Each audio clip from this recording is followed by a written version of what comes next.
Mesdames, Messieurs, bonjour et bienvenue au rendez-vous de l'information sur BB24, le sommaire. Aujourd'hui, 7 juillet, c'est la journée mondiale des coopératives. L'édition 2018 porte sur le thème consommation et production durable de biens. Une occasion de montrer l'importance des coopératives pour les communautés. Zoom sur les métiers de l'aviation, un secteur qui offre plus d'opportunités, mais qui nécessite une formation. Tout sur les métiers de l'aviation dans ce journal. African Miss University of the World, la deuxième édition se déroule au Bénin. Ce concours de beauté a été initié pour valoriser l'Afrique à travers différentes épreuves.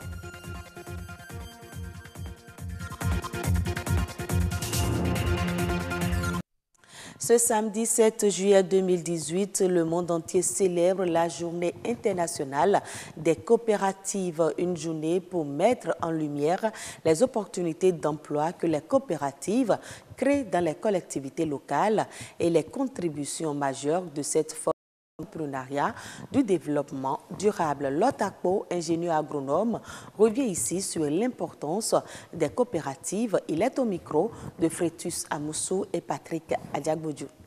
Cette journée a lieu tous les premiers samedis du mois de juillet. L'ONU l'a déclaré depuis 1995.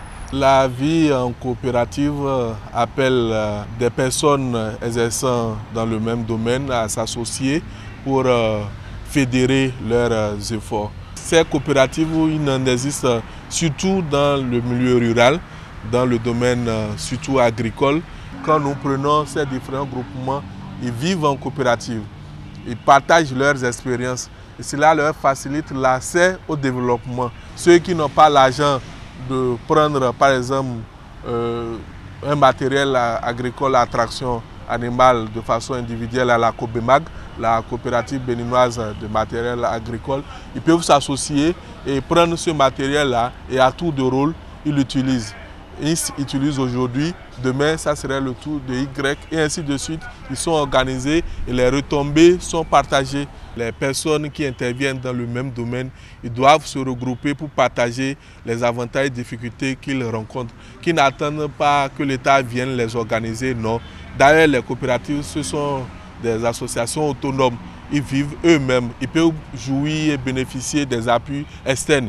Que ceux qui travaillent dans n'importe quel secteur, ils sont appelés à s'accorder, à se compléter pour faciliter leur vie, tout simplement.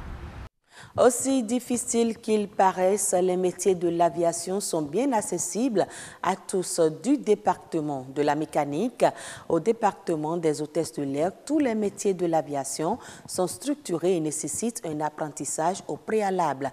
Les jeunes ignorent toujours toutes les opportunités qu'offre ce secteur. Les responsables de l'ANAC sont conscients du problème et proposent des approches de solutions. Quels sont les métiers de l'aviation et comment peut-on les exercer? Suivez ce reportage de Roch Aurélien Akwaino et de Bernard Djogbe. Autour d'un avion, il n'y a pas que les pilotes et les hôtesses de l'air auxquels on pense souvent. Une panoplie de métiers spécifiques sont liés à l'aviation civile.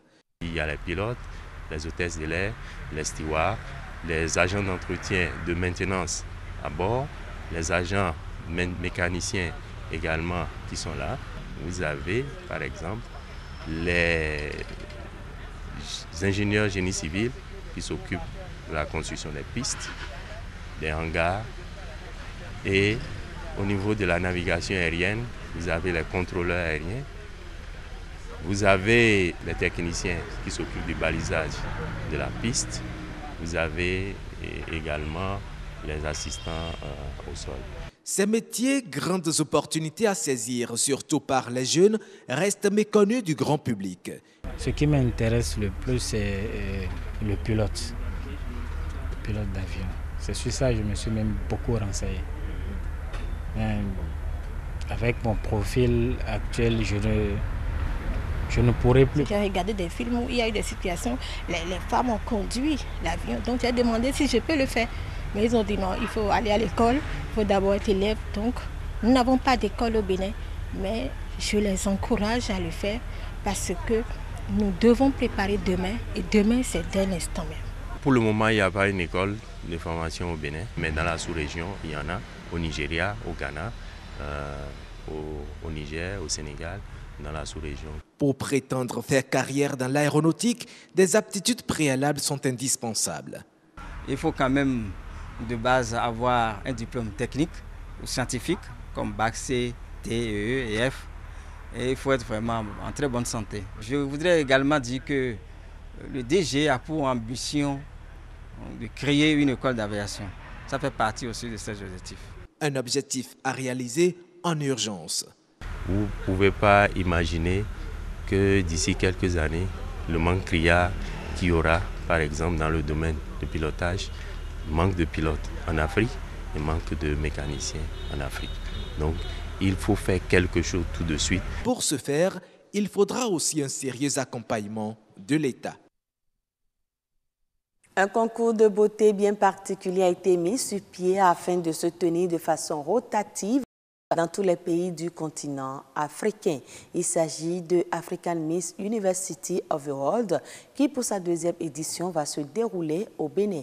L'objectif premier est de valoriser l'Afrique à travers différentes épreuves. Plus de détails dans ce reportage de Bénédicte Bossou et Jennifer Sativi.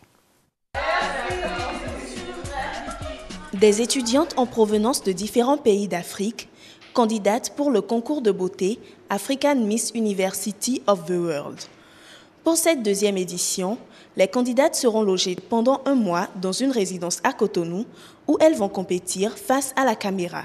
Durant la télé-réalité, les candidats vont passer certes des concours, des mini-concours que vous verrez d'ailleurs, des débats panafricains, et c'est selon tout ça qu'elles seront notées. On veut vous montrer la transparence dans la télé-réalité.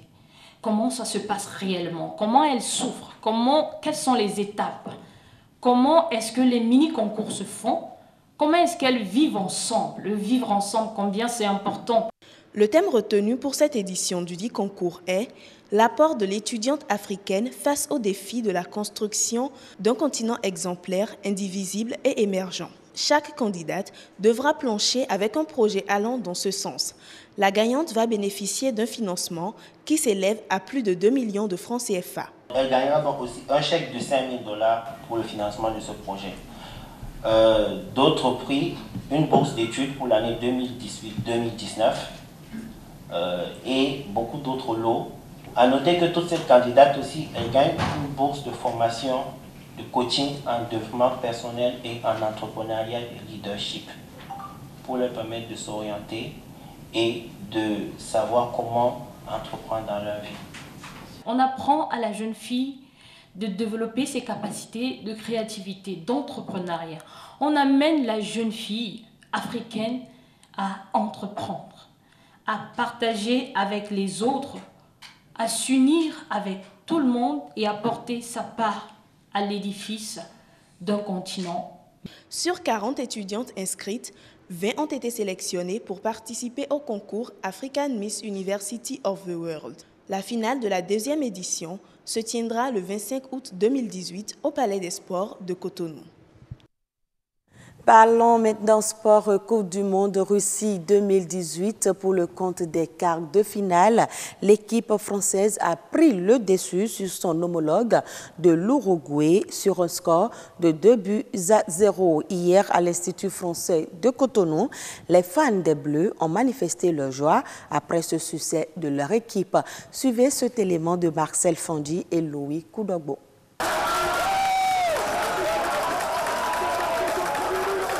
C'est dans cette ambiance festive que les supporters français résidant au Bénin manifestent leur joie après la qualification des Bleus face à l'Uruguay. C'est normal, non?